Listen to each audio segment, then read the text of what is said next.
je vais me mouiller. Je vais me mouiller, vraiment. Je me mouille là, ok? J'y vais parce Vas-y. que on est là pour ça quand même, non? Vas-y. On est là pour se mouiller, non? Vas-y. Moi, je vous dis les choses, ok? Pour moi, avec l'état d'esprit qu'ils ont, si Amorim a bien travaillé, si au bout de 10 journées, United est à quoi? 7 ou 8 victoires, pour moi, United joue le titre. Ça, voter le peuple du ballon. On revient donc pour une nouvelle vidéo. Et là, pour cette saison 2, on va pas parler que des léopards, mais on va aussi s'intéresser au football européen. Et c'est pour ça que pour cette vidéo et cet épisode de Parole au peuple, on va parler un peu de la Première Ligue, aka le meilleur championnat. Et j'aurai des invités vraiment de qualité. Un fan d'Arsenal, un fan de Manchester United. C'est la grosse affiche ce week-end entre ces deux clubs-là. Donc restez connectés, Banamaï. Ouais, bonjour les gars. En tout cas, aujourd'hui, je suis bien accompagné avec mes deux frangins, donc Bénin et Jonathan. On va parler Première Ligue, donc restez connectés. Donc voilà, ils vont chacun se présenter en une phrase. Je laisse la parole d'abord au premier, donc Bénin. Écoute, moi c'est Bénin, supporter de Manchester depuis maintenant presque 20 ans, je pense. Ah ouais. Pas mal, hein. Donc voilà, beau. et je suis là pour débattre avec vous de cette nouvelle saison, qui Ouais, va être excitante, je pense. Ah oui, je le pense aussi. Et Jonathan, qui a déjà fait l'honneur d'être parmi nous, mais il va rappeler un peu des souvenirs en se présentant. Voilà, moi c'est Jonathan, fervent supporter d'Arsenal depuis Thierry Henry. Iti, Voilà, ça fait aussi 20 ans. La fraude, le scam. ça sera pour une autre émission. Alors, en tout cas, je suis très content de vous recevoir parce que, comme l'a dit Bénin, la saison semble quand même assez excitante parce qu'on a beaucoup d'équipes qui ont pas mal de choses à se rattraper par rapport à ce qui s'est passé l'année dernière. Je pense à City, je pense à Arsenal, je pense à Manchester, etc. Et puis des équipes qui sont en train de monter comme Chelsea. Donc, je vais poser une question d'abord à Jonathan. Pour toi, quels sont tes favoris pour cette saison? Mes favoris, je dirais Arsenal. Évidemment, je ne suis pas très objectif en disant ça, hein, vous comprenez, mais je dirais Arsenal tout simplement parce que je crois en la continuité. On est sur un projet depuis bientôt plus de 5 ans avec Mikel Arteta. On voit une certaine continuité et des progrès au niveau de l'équipe. Et je pense que c'est des petites additions avec le travail qui est fait qui feront que cette année, ce sera la bonne. On a l'exemple avec Liverpool la saison passée. Ils n'ont pas fait de mercato l'été passé et ils ont été champions. Donc moi, je crois en la continuité et au travail de longue durée. Et comme deuxième favori, je dirais Liverpool parce que ça reste le champion. Champion en titre. Ils ont fait un recrutement assez clinquant qui n'est peut-être pas encore fini. Oui. Parle, hein. On parle d'Isaac peut-être. On parle d'Isaac et ça changerait beaucoup la donne aussi. Ça changerait beaucoup la donne. Donc je mettrais Arsenal et Liverpool au-dessus. Les autres projets, je les vois plus comme des transitions ou alors, vraiment des années de transition. Donc je miserais sur Arsenal et Liverpool. Ok. Et toi, Bénin?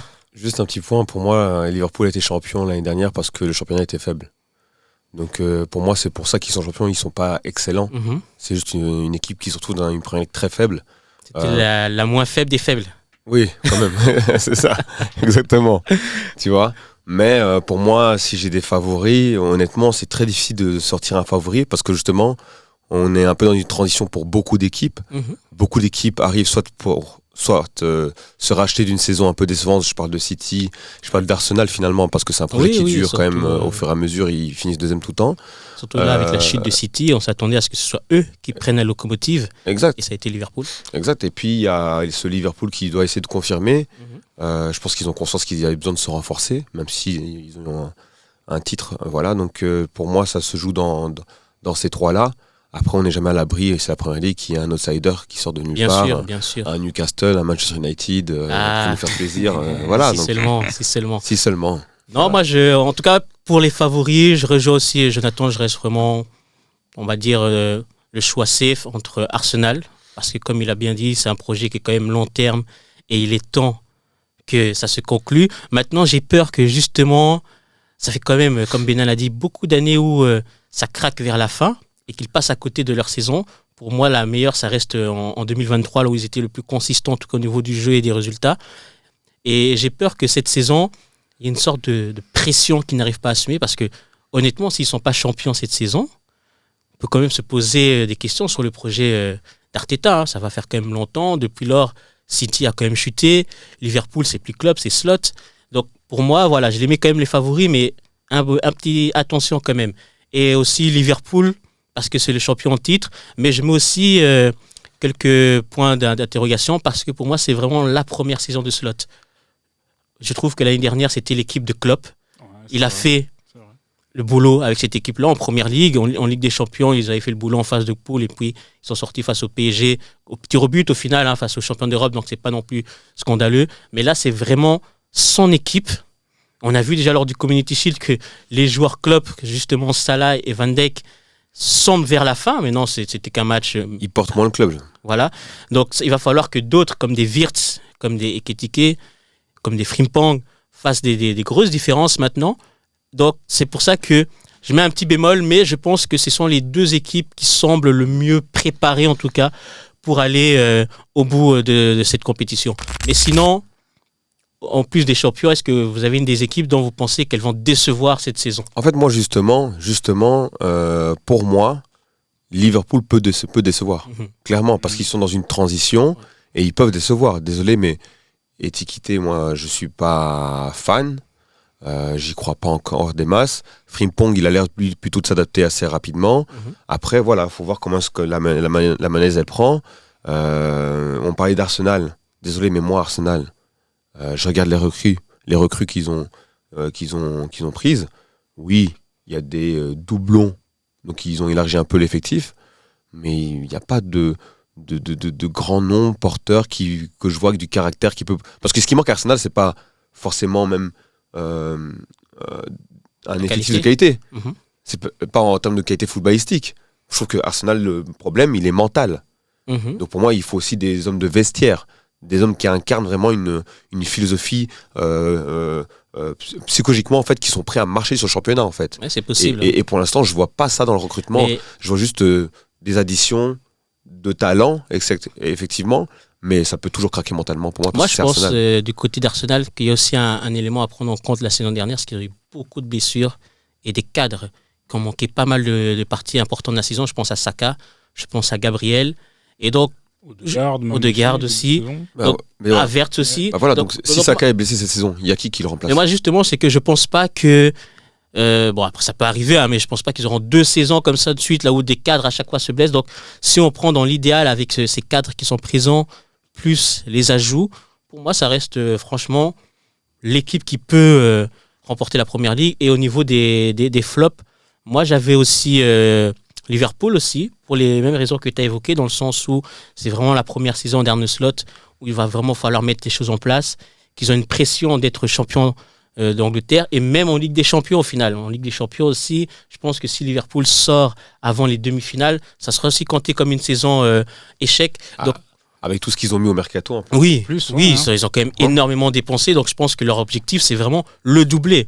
Maintenant, en fonction de la saison, comment ça avance, en fonction de l'histoire qu'ils vont raconter, voilà, si maintenant ils sortent un peu comme le Barça est sorti l'année dernière face à l'Inter, on peut être plus relax. Mais s'ils sortent comme la saison dernière face au PSG, je pense que ça va grincer des dents parce qu'ils ont énormément investi, ils sont champions d'Angleterre et il est temps maintenant de rentabiliser tout ce qu'ils ont mis sur place. Donc moi, je les vois un peu flop. Et aussi Newcastle.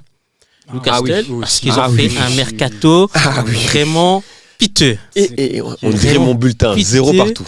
Et ils sont en Ligue des Champions quand même. Et ils ont un effectif. Isaac ne veut plus jouer pour eux. Ouais.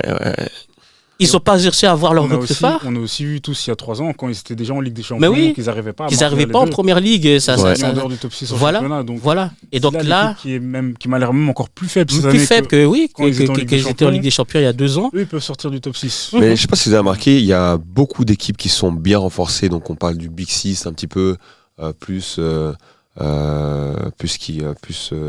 Sunderland dont on parlait, qui sont des équipes qui ont fait plutôt des beaux mercatos. Mais quand on regarde bien, il y a beaucoup d'équipes aussi en première ligue qui ont fait des très très mauvais mercatos. Newcastle. Et moi, je suis très inquiet aussi pour des équipes comme Aston Villa, Wolverhampton, Everton. Everton fait un bon mercato, je trouve quand même.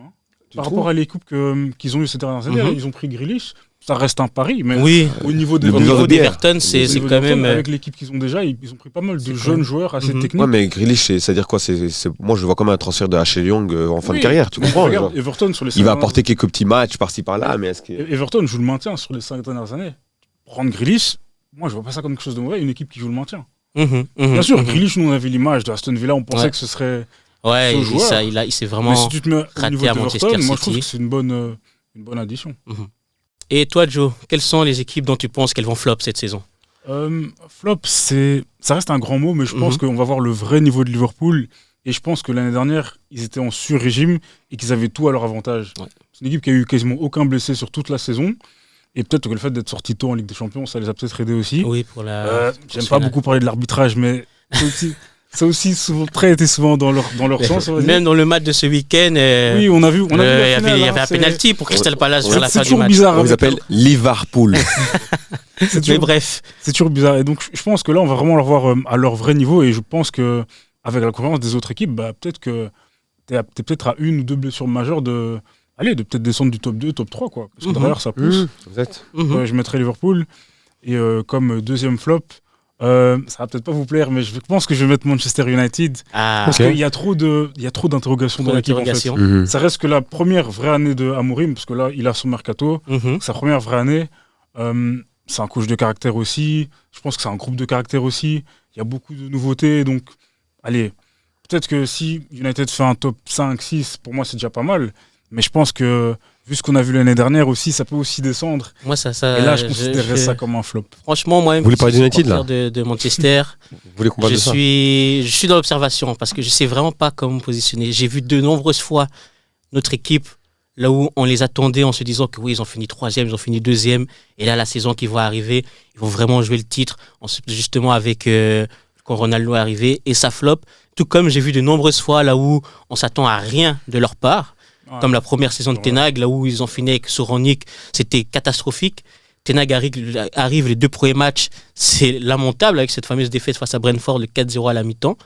Et au final, ils font une grosse saison, ils finissent 3e, et à un moment, ils sont même dans la course au titre. Et en Europa League, ils font un coup comme sortir le Barça. Donc, je ne sais pas comment me positionner, honnêtement, sur notre équipe. C'est tout ou rien. Moi, mon analyse, elle est un peu plus large. C'est que je regarde un petit peu Manchester, comment on a évolué depuis que Ferguson est parti. Ouais. On a eu plein d'entraîneurs différents, plein de styles différents. C'était très compliqué, même pour les joueurs. Rashford a fait une interview récemment en disant que c'est dur de changer de coach tout le temps. Que la transition n'est jamais réellement faite. Pour autant, je trouve qu'il y a une certaine continuité entre la passation de Ten Hag à Amorim. Ouais, c'est 2 coachs qui ne sont pas non plus opposés. Et donc, je pense que les joueurs peuvent bénéficier de ça. En plus de ça, c'est la première fois qu'on a un vrai, réel projet construit avec une vraie structure. Et on voit aujourd'hui que, en plus de la structure, dans l'effectif, dans l'équipe, il y a une vraie cohésion de groupe. Et c'est ça que je note plus qu'avant. Depuis 10 ans, à United, on n'a pas eu de cohésion de groupe et on n'a pas eu de structure. Là, on a un début de structure et on a une vraie cohésion de groupe. Et moi, je pense que ces éléments-là vont permettre à United d'asseoir une bonne position en championnat. En tout cas, meilleure que celle qu'on a eue. Ça c'est quand même catastrophique de faire pire. Voilà. Mais moi, franchement... Mais c'est pour ça que moi, je dis que je pense qu'United, honnêtement, ça joue les places européennes. Après, lesquelles, je ne sais pas vous dire. Pas encore. Mais ça joue les places européennes. Mais moi, je peux te rejoindre dans le sens aussi où il y a ce côté-là, là où ils jouent que les coupes nationales. Il n'y a pas de Coupe d'Europe. Donc, ils auront a priori la plupart du temps un match par semaine. Et qu'il y aura aussi peut-être un esprit revanchard par rapport à la saison dernière. Ils ont quand même fait un bon mercato pour l'instant. Donc peut-être que ça peut amener une sorte d'esprit, un Leicester un peu en 2016, peut-être pas pour aller jusqu'au titre, mais pour aller accrocher une place européenne en se disant que oui, chaque match est une finale. C'est pas impossible. Mais comme je l'ai dit, ça reste vraiment une équipe très imprévisible. Donc moi, je sais vraiment pas comment poser. Je vais même me mouiller. Finir 12e comme ils peuvent finir 5e. Je vais me mouiller. Je vais me mouiller, vraiment. Je me mouille là, ok? J'y vais parce qu'on est là pour ça quand même, non? On est là pour se mouiller, non? Vas-y. Moi, je vous dis les choses, ok? Pour moi, avec l'état d'esprit qu'ils ont, si Amorim a bien travaillé, si au bout de 10 journées, United est à quoi? 7-8 victoires, pour moi, United joue le titre. Ça, on retient en tout cas. Non, franchement. Je vous le dis. Franchement, que Dieu t'entende. C'est tout ce que j'ai à dire. Pour moi, il y a un monde où il peut jouer le titre. J'ai pas dit que dans la normale, il va jouer le titre. Mais il y a un monde dans lequel Amorim sait ce qu'il fait. Tu voulais rajouter. Et qui joue le titre. Moi, j'ai une question. Parce que, bon, évidemment, je respecte Manchester United. Je connais l'histoire. On sait ce que ça représente dans le foot anglais. C'est peut-être le plus gros club en Angleterre avec Liverpool. Ça se tape. Ah, peut-être. Mais moi, ma question, c'est que, vu la culture de United, ça a été un club qui a toujours eu des résultats. Même que ça joue bien ou mal, des résultats. Ça, c'est vrai. Et donc, ça n'a pas vraiment été... Je ne connais pas United en tant que club bâtisseur. Et Amorim m'a l'air d'être un coach qui veut bâtir quelque chose. Il a dit en interview qu'il veut rester 20 ans à United. Exactement. C'est bien, mais ça ressemble pas à United. Hein. Moi, je pense que si on va dire à la mi-saison, imaginons que United est au-delà de la 10e place. Vous pensez qu'il reste? Bien sûr. Moi, je pense qu'il se fait virer avant la fin. Je ne saurais pas te dire. Honnêtement, en fait, avec parce les que recrutements qui ont été faits. moi, honnêtement, Justement, il les reste. attentes que j'ai pour ce club-là, moi personnellement, c'est au niveau 8e du place. jeu. Au-dessus de C'est même pas, ouais, pas d'abord le classement. Moi, c'est Ouais. d'abord le jeu, juste Ouais. qu'on ait une équipe là où qu'on prend du plaisir à voir jouer. C'est vrai. Parce que c'est plus arrivé depuis justement 2023. Donc une équipe là où c'est cohérent au niveau du jeu, on sait quelle identité ils veulent mettre en place et on prend du plaisir chaque week-end à se dire ok, il y a Manchester United qui joue, je vais regarder. Parce que c'était pas le cas la saison dernière. C'est ça. Pour moi, si on arrive déjà à ça, ça sera déjà une avancée. Mais après, est-ce que si Amorim ne fait pas le boulot à la mi-saison, est-ce qu'il est capable? Franchement, je ne saurais pas te dire. Je ne saurais pas te dire. Moi, de. Moi, je Parce pense que qu'il va se faire virer. moi, ça ne Non, non. m'étonnerait pas. Non, les gars, moi j'ai suivi vraiment toutes les interviews avec les dirigeants, avec les joueurs, avec tout le monde. Ils sont sur un projet long terme. Amorim, même s'il finit, bon, pas 15e, on est d'accord, mais s'il finit 9e, c'est-à-dire place non européenne encore, je suis sûr et certain qu'il est encore là l'année prochaine. Alors, il aura une épée Damoclès sur lui. C'est sûr et certain. Au bout de décembre 2026, si maintenant on est encore 10e, il y aura un souci. Hein, n'est-ce pas, Arteta? mais ce que j'ai par là, c'est que on veut vraiment donner du temps. Je crois qu'il y a un projet long terme et ça se voit par la manière dont United met les moyens pour arriver à cette place-là. Et surtout, comme tu as dit, si dans le jeu, s'il y a des améliorations sur le terrain et dans le groupe, le vestiaire, etc., il y a une vraie entente, mais qu'on est 9e, c'est un progrès. Moi, oui, franchement, j'ai vraiment pas d'attente parce que, comme j'ai dit, il s'est passé beaucoup de saisons là où l'équipe n'a pas fait les résultats qu'il fallait. Donc, c'est pour ça que pour l'instant, moi, j'essaie vraiment de voir. Et comme j'ai dit, d'abord, concentration sur le jeu parce que voilà, ça reste assez imprévisible. Manchester, c'est assez lisible entre nous. Et pour finir, Donc, en parlant de jeu, il y a une stat qui a montré que à chaque fois que GTA est sorti, Manchester United a gagné le titre. ça va. On espère. J'espère que Dieu, tu nous entends. On va passer Trevor à autre va chose. monter sur le terrain. Justement, en parlant de Manchester et du mercato, quelles sont selon vous les équipes qui ont fait un bon recrutement dans ce championnat? Si je te parle, toi Jonathan, quelle équipe tu sembles? Je pense que vous savez que je vais dire Arsenal, évidemment, hein, parce que Je te c'est rejoins, mon honnêtement. équipe. Et je pense qu'on a surtout comblé des manques là où on n'en avait pas. On a vu que dès qu'on avait un ou deux joueurs majeurs blessés, Saka, Gabriel, Odegaard blessés, du coup, on ne pouvait pas se retourner sur le banc et regarder à des solutions. Parce que pour moi, Raheem Sterling, c'est plus un joueur de foot. Ah ouais. Donc là, je pense qu'on a comblé ces manques-là. On a des solutions sur le banc. On a même recruté le petit Moscara, c'est une très bonne doublure. Un jeune défenseur central. On regarde au milieu de terrain. On a Gyökeres. On a un avant-centre maintenant. Ah ça, Ça fait un vrai. Je ne sais pas combien d'années que Un vrai. les fans d'Arsenal ont Depuis crié. Aubameyang. On Hein. va- Achetez un neuf. Depuis Aubameyang. Donc oui, non, je pense que nous, on a vraiment complété notre équipe. Donc je pense qu'on a fait un bon mercato aussi. Ah, City aussi. Le mercato de City aussi, c'est plus de la curiosité parce que Ouais. il y a beaucoup de changements. C'est une fin de Beaucoup, cycle c'est à vraiment City. une nouvelle équipe. Hein. Là, C'est ils ont un vraiment- Moi, c'est ça. C'est jeune, c'est donc j'ai vraiment une vraiment nouvelle envie de équipe. Et voir. j'ai envie de voir moi aussi Guardiola dans cette Ouais. position. parce que Et les profils des joueurs m'inquiètent un peu, mais à voir quoi. moi j'aimerais bien voir, parce qu'il y a une question qu'on se pose sur Manchester City, c'est à savoir est-ce que c'était juste une saison son C'est ça. qui peut arriver. On a vu des fois Liverpool, le club, faire des saisons complètement ratées, et puis la saison d'après, ils redeviennent une équipe conquérante. Ou est-ce que c'est juste que ils sont vraiment à fin de bout et que Guardiola doit rebâtir? Moi, je pense que c'est plus la deuxième solution. Et c'est vrai qu'on n'a jamais Donc, vu Guardiola dans cette position-là, voilà. hein, en plus. Il a jamais vraiment Oui, struggle. parce de bâtisseur. qu'il est parti de Barcelone Ah, quand l'équipe était encore au sommet. Pareil au Bayern Munich. Il arrive à City, il a construit son équipe. Ouais, mais il arrive Là, après Pellegrini qui a Ouais, déjà fait des et belles choses. donc là, maintenant, il arrive vraiment dans une période de fin de cycle. Ces joueurs qui lui ont fait gagner ne sont plus là, les De Bruyne, les Walker, et on peut encore remonter plus loin avec les David Silva, compagnie et consorts. Donc là, c'est des nouveaux cadres. Haaland, qui est arrivé il n'y a pas si longtemps que ça, devient maintenant un cadre de l'équipe. Donc je suis curieux de voir en tout cas leur équipe à City, même si je trouve que, en tout cas, côté intrinsèque, ils ont recruté des bons joueurs. Mhm. Je suis curieux aussi de voir Cherki en première ligue. Ah ouais, ça, lui, ça en vaut le coup d'œil. Franchement, on Ah ouais. va être branché tous les matchs. Ah oui, donc. Et toi, Bénin, que penses-tu au niveau du mercato des équipes en première ligue? Bah moi, au niveau du mercato, l'équipe qui me fait plus peur par son mercato, c'est clairement Chelsea. Chelsea. Après, voilà, il recrute à chaque fois Nakatsuki quand il recrute par 10 à chaque fois, mais Mais il n'y a rien à faire. C'est des gens que j'ai vus jouer, enfin des joueurs que j'ai vus jouer maintenant en pré-saison, qui ont l'air convaincants. Les joueurs Pedro, tout ça. Et donc, j'attends de voir cette équipe, ce que ça donne. J'avoue que c'est l'équipe qui me fait plus peur, moi, plutôt en première ligue. Et qui pourrait surprendre. Pas peur, mais en tout cas, j'ai l'impression que ça peut être l'équipe surprise. Oui, voilà. Moi, en tout cas, je pense qu'ils sont en capacité de jouer le titre. En fait, pour moi, il y a Chelsea en surprise potentielle. Il y a Chelsea, il y a United. Et c'est tout. Je pense pas qu'ils vont jouer le titre non plus, mais je pense que Tottenham peut faire aussi une bonne saison. En tout cas, ce qu'ils ont montré hier déjà. Ils ont un coach. Oui, et ils ont vraiment un très bon coach avec Thomas Frank, qui était à Brentford. Et on sait que ces équipes sont très fortes, notamment dans le jeu de position. Les joueurs sont souvent bien placés au bon endroit, on a vu hier. Et aussi au niveau de l'intensité. Et voilà, Kudus qu'ils ont recruté. Peut-être qu'ils vont prendre Savigno aussi. Donc je pense, en tout cas pour les places européennes, je pense que Tottenham a un argument à jouer, surtout que, comme on l'a évoqué, des clubs comme Aston Villa et Newcastle semblent être un peu en train de chuter. Brighton aussi, à voir s'ils perdent Baleba, ils ont perdu aussi João Pedro, donc ça peut être aussi un peu plus compliqué pour eux, là où Tottenham peut gratter une place au niveau... Notre top 5 de la saison. Oui, tu vois quoi comme top 5 Moi, mon top 5, je vois Arsenal en premier, pour ce que j'ai déjà expliqué, comme je l'ai dit là tantôt.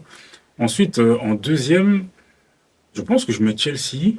Et je pense que vraiment, en fait, eux, ce qui leur manque, c'est juste un bon gardien. Un gardien safe, quelqu'un sur qui compter. Parce que pour le reste, ils ont de la qualité partout. Ils perdront peut-être des points aussi avec la Coupe du Monde des clubs. Parce que ça, physiquement, je pense qu'avec la Ligue des Champions qui va arriver, au bout d'un moment, ça va peut-être reposer un peu. En troisième, je dirais Liverpool. En quatrième, Manchester City. Manchester City, et donc en cinquième, donc la dernière place qualificative,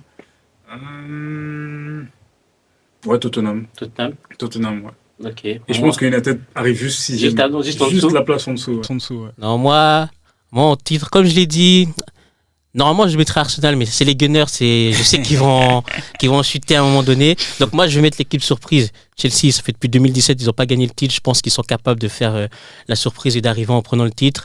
Arsenal en 2, ils gardent leur place. En 3, je partirai... Je vais mettre aussi Liverpool. City 4. Et en 5e, dans des beaux jours, je pense que United peut récupérer cette place, parce que c'est souvent quand on les attend le moins qu'ils arrivent à faire des saisons où ils grattent beaucoup de place. Comme avec Solskjaer, la première saison complète, ou avec Ten Hag aussi. Et toi, Bénin, ton top 5 et en close. Je vais pas te mentir, mais moi j'avais presque le même classement que toi, sauf que j'aurais inversé City et Liverpool. Okay. Mais je vais aller sur une prédiction osée. Donc je vais mettre en 1 United. Bénin, c'est pour ça qu'on parce que j'y crois en ce projet, et il y a un monde où ça existe. Voilà, après on verra. Mais en tout cas, je suis parmi 350 milliards. Mais Leicester aussi, on n'y croyait pas. On est le Leicester de 2025 peut-être, non 2026. C'était il y a 10 ans maintenant, Leicester, n'est-ce pas? Que tu t'entends. Mais donc, c'est un peu osé. Mais sinon, je mettrai en deuxième Chelsea. Et je mettrai du coup ensuite Arsenal, City, pour finir la 4e place. Et pour la 5e place, juste, et qu'il y a un flop pour moi cette saison, qui sera un flop. Cette saison, s'il ne signe pas Isaac, c'est sûr certain que ce sera un flop pour moi. En gardant étiquité, ce sera Liverpool. Donc à ce niveau-là. Voilà. Ok, pour conclure, justement, comme vous êtes tous les deux fans de la grosse rencontre de ce week-end, donc Arsenal et Manchester United, vos prédictions pour ce match. D'abord, on va commencer par le Gunners. L'invité. C'est compliqué, parce que c'est toujours des matchs très bizarres à Old Trafford. Hein. Que vous soyez bon ou mauvais, le match est toujours bizarre. Mais je pense qu'avec nos garanties défensives, et je pense avec vos nombreux points d'interrogation, parce que c'est une toute nouvelle équipe que vous avez, je pense une victoire 1-0, peut-être 2-1 d'Arsenal, mais pas plus, quoi. C'est un match serré, mais... Gyökeres marque ou pas? Je pense pas. Est-ce que tu le vois dans les buteurs de la fin de saison? Oui, je pense qu'il est dans le top 4 au moins des buteurs de Première Ligue. S'il met 15 buts, entre 15 et 20, c'est déjà bien. Et toi, Bénin, pour conclure ce match? Moi, je pense que United fait la surprise et va gagner 2-0. C'est-à-dire, non seulement on met 2 buts, mais en plus, pour moi... avec la manière. Arsenal ne marque pas, quoi. Ok. J'aime ton optimisme.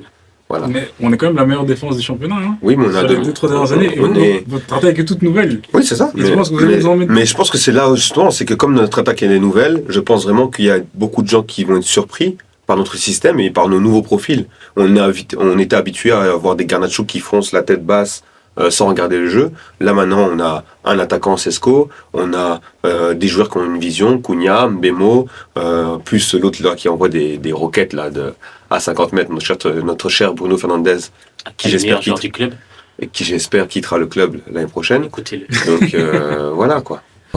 On va rester sur ces mots très durs et très très orientés de Bénin. En tout cas, ce fut un plaisir et bonne saison de Première Ligue à vous. Merci. Bon match. Bon match.